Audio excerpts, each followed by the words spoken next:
Brijbhushan Sharan Singh BJP के पूर्व सांसद। ये सांसद से पूर्व सांसद क्यों बने याद है ना? महिला पहलवानों के आरोप, प्रदर्शन, बदसलूकी, हाँ वही कहानी। चलिए सब याद दिला देंगे, लेकिन पॉइंट ये है कि वही बृजभूषण आजकल बड़ा रिलीव्ड महसूस कर रहे हैं। हेडलाइंस की माने तो राहत की सांस ले रहे हैं, क्योंकि उनके खिलाफ एक पॉक्सो का केस था जो हो गया कैंसिल। खुश तो बहुत होगे तुम। पॉक्सो कैंसिल, खुश तो बहुत होगे तुम, है। लेकिन पिक्चर अभी बाकी है, केस तो एक और भी है। तो इतनी खुशी किस बात की, इसी पर बात कर लेते हैं। मेरा नाम है हरीम और आप देख रहे हैं स्विच। भाई साहब, अयोध्या एयरपोर्ट को रैली ग्राउंड बना दिया गया। एज पर रिपोर्ट्स 10,000 सपोर्टर्स, 100 से ज्यादा एसयूवी, फूलों की मालाओं से ऐसा वेलकम। लोग बोले ऐसा लग रहा था जैसे टोक्यो ओलंपिक से गोल्ड लेकर आया हो। लोग पूछ रहे हैं किस बात की जीत है, केस तो अभी बाकी है ना। पॉक्सो केस कैंसिल हो गया, दैट्स इट, बस उसी पर ढोल नगाड़े बजवा दिए। वाह। देखिए, एक आम आदमी पर गलत ही सही, अगर एक सेक्सुअल हरासमेंट का केस लग जाए या फॉर दैट मैटर कोई छोटा मोटा ही केस लग जाए तो सोसाइटी उसका कैरेक्टर सर्टिफिकेट छीन लेती है। शादी के रिश्तों में पेंडिंग एफआईआर देखकर लड़की वाले भाग जाते हैं, पड़ोसी पूरे परिवार का बहिष्कार कर देते हैं। और यहाँ दो केस, और उनमें से एक कैंसिल हुआ तो बंदा फेस्टिवल टाइप सेलिब्रेशन कर रहा है। हम नहीं कह रहे, देश के ही लोग हैरान हैं। देखिए क्या क्या लिख रहे हैं। बृजभूषण ने अपने साथ अपनी पार्टी की भी बेइज्जती करा रखी है। लोग लिख रहे हैं बीजेपी को भारतीय घटिया पार्टी। लोग कह रहे हैं ओलंपिक में बलात्कार का कंपटीशन हो तो बीजेपी के नेता गोल्ड मेडल जीतेंगे। और लोग ये भी लिख रहे हैं कि देश चुनौतियों से नहीं से परेशान है।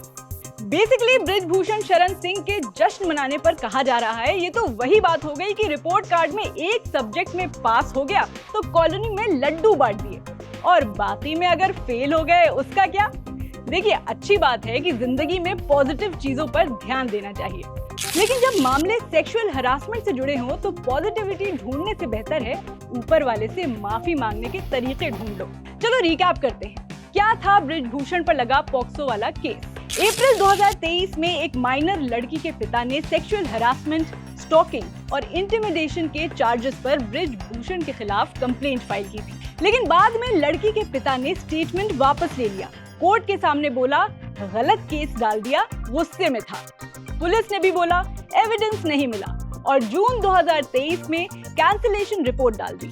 ऑलमोस्ट 2 साल बाद 26 मई 2025 को दिल्ली की पटियाला हाउस कोर्ट ने बोला कैंसिलेशन एक्सेप्टेड, और बृजभूषण ने राहत की सांस ले ली और बोले truth can be troubled but not defeated. Very nice line. लेकिन लोग ये भी कह रहे हैं कि हो सकता हो विटनेस पलट गया, एविडेंस नहीं मिला, इसलिए केस कैंसिल हो गया। इसका मतलब ये नहीं कि साक्षात ऊपर वाले ने आपको पुरुषोत्तम ऑफ द ईयर का सर्टिफिकेट दे दिया, क्योंकि केस भले ही बंद हुआ हो लेकिन कहानी अब भी खत्म नहीं हुई। देखो, अभी के लिए कोर्ट ने पॉक्सो वाला केस बंद कर दिया है क्योंकि लड़की और उसके पिता ने बयान वापस ले लिया था, लेकिन इसका मतलब ये नहीं कि अब आगे कुछ नहीं हो सकता। अगर कभी पुलिस को कोई नया सबूत मिल जाए तो वो सेम केस फिर से खोल सकती है और दोबारा इन्वेस्टिगेशन हो सकती है। कोर्ट के पास भी पावर होता है, अगर उनके सामने कोई नया प्रूफ आए तो वो पुलिस को फिर से जांच करने को कह सकते हैं।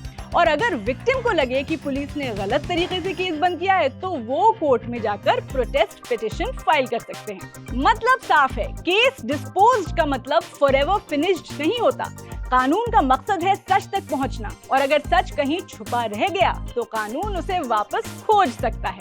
एनीवे, चलो मान लेते हैं कि आपको फिलहाल राहत मिल गई, तो भाई साहब जो केस अब भी बाकी है उसका क्या? बहुत तेज हो रहा है। इन्हीं बृजभूषण जी पर 6 सीनियर विमेन रेसलर्स ने सेक्सुअल हरासमेंट के आरोप भी लगाए हुए हैं, और ये केस अब भी कोर्ट में चल रहा है। मई 2024 में चार्जेस फ्रेम हुए, section 354A sexual harassment, section 354 outraging modesty, section 506 criminal intimidation.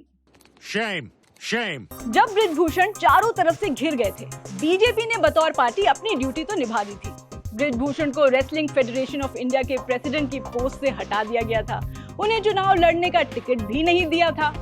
हालांकि इस बीच चुनाव में बृजभूषण का बेटा करण चुनाव जीत गया, पर बाप का केस अब भी ऑनगोइंग है। तो जनता का सवाल ये है कि जब एक केस अब भी कोर्ट में है, जब चार्जेस अब भी सीरियस हैं, जब इमेज अब भी धुंधली है, तो ये हीरो बनने का नाटक क्यों करना है? अयोध्या एयरपोर्ट पर वेलकम रैली, एसयूवी की बारात, लोगों का भाषण सुनकर तालियां बजाना, क्या हम इतने डेस्परेट हो गए हैं कि सेलिब्रेट करने के लिए एक कैंसिल हुआ केस भी फेस्टिवल बन गया? तो सारे मिलके हमको पागल बना रहे। सीधी बात की जाए तो सर, आपके खिलाफ सीरियस एलिगेशंस हैं। सिर्फ एक केस कैंसिल होने से कैरेक्टर क्लीन नहीं हो जाता, क्योंकि ये कोर्ट रूम है, ना कि क्रिकेट ग्राउंड जहां एक मैच में जीत से ट्रॉफी मिल जाती है। आपके खिलाफ टॉप इंडियन रेसलर्स प्रोटेस्ट कर चुके हैं। बजरंग पुनिया, विनेश फोगाट, साक्षी मलिक, ये वो लोग हैं जिन्होंने सही मायने में मेडल जीते हैं, सम्मान जीता है।